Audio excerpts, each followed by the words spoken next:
लक्ष्य पूरा होगा या नहीं, ये सोचे बिना हमें सिर्फ बेहतर से बेहतर कोशिश करनी चाहिए। महाभारत का प्रसंग जो बताता है कर्मों का फल इंसान के हाथ में नहीं है।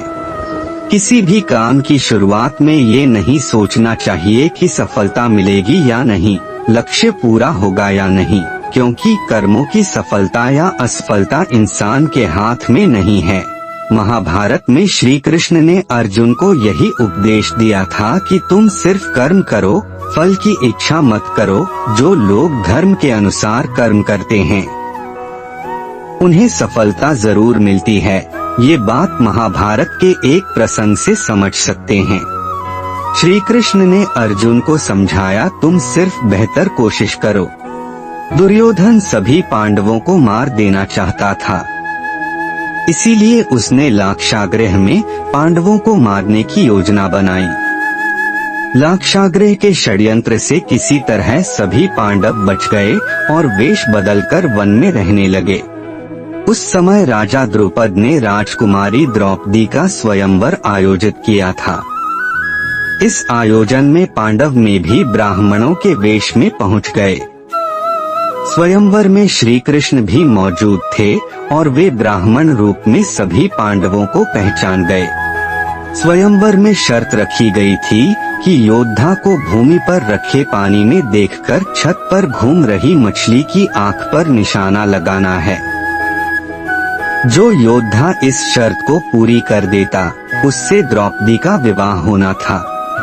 जब अर्जुन इस प्रतियोगिता में शामिल होने पहुँचे तो श्री कृष्ण ने उन्हें समझाया कि मछली की आंख में निशाना कैसे लगाना है। श्री कृष्ण ने अर्जुन को पूरी विधि समझा दी। श्री कृष्ण की बातें सुनकर अर्जुन ने कहा कि अगर सब कुछ मुझे ही करना है तो आपकी क्या जरूरत है।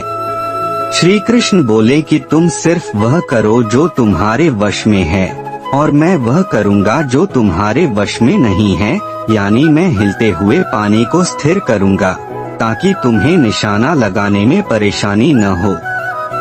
तुम सिर्फ बेहतर से बेहतर करने की कोशिश करो।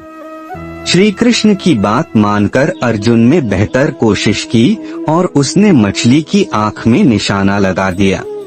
इस प्रसंग की सीख यह है कि हमें अच्छी से अच्छी कोशिश करनी चाहिए। कर्म करते समय फल की इच्छा नहीं करनी चाहिए।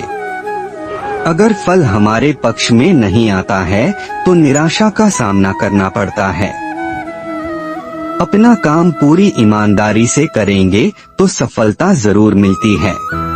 आज का जीवन मंत्र, बुढ़ापा आए तो नई पीढ़ियों को उनकी जिम्मेदारियां सौंपना जरूरी है।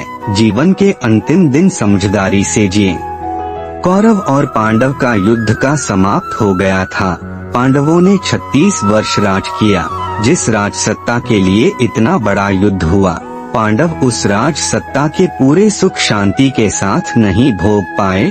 उनकी माँ कुंती, उनके ताऊ धृतराष्ट्र और ताई गांधारी बुढ़ापे में वन में चले गए। वहाँ आग लगी और जल कर मर गए। श्री कृष्ण भी संसार छोड़कर चले गए और यादव वंशी आपस में लड़कर मर गए। पांडव बड़े दुखी हो गए कि हमारे ही सामने सब बिखरता जा रहा है। एक दिन युधिष्ठिर ने अपने चारों भाइयों को बुलाया और कहा कि जीवन में हमें जो चाहिए वह जरूरी नहीं कि सब मिल जाए। इतना बड़ा युद्ध किया, अपने ही लोगों की लाश पर चढ़कर यह राजपाट प्राप्त कर लिया, क्या हम शांत हो पाए? अब राजकाज परीक्षित को सौंपकर हम सब इकट्ठे होकर स्वर्ग की ओर चलें। अर्जुन ने पूछा कि आप सभी को एक साथ लेकर क्यों चल रहे हैं? तब युधिष्ठिर का कहना था कि एक उम्र के बाद अगर हो सके तो बड़े बूढ़ों को एक साथ रहना चाहिए। हम अपने बच्चों के लिए जो अच्छा हो सके वो कर दिया। उनके जीवन में झांकने की ज्यादा कोशिश नहीं करनी चाहिए। चलो एक साथ चलते हैं। और पांडव स्वर्गारोहण कर गए। सीख सभी की जिंदगी में जब आखिरी वक्त आता है तो सब कुछ बिखरा बिखरा सा दिखने लगता है। चाहे परिवार हो, चाहे व्यापारिक संस्थान हो या समाज, सबकी एक आयु है। अच्छे अच्छे संगठन एक समय के बाद बिखर जाते हैं। समर्थ से समर्थ व्यक्ति भी जैसा चाहे वैसा हो जाए, ऐसा नहीं कर पाता।